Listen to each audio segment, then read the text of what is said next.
With Hurricane Florence bearing down the Carolinas, people are asking for how they can help. GoFundMe has verified this campaign for Task Force 75. It is a team of vets that have brought boats and supplies to Wilmington, North Carolina to help with search and rescue operations. Hurricane Florence has already impacted blood supply in the area, forcing the cancellation of more than 100 blood drives.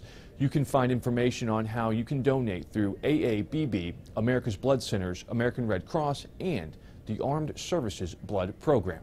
Matt Yurus for WJZ.com.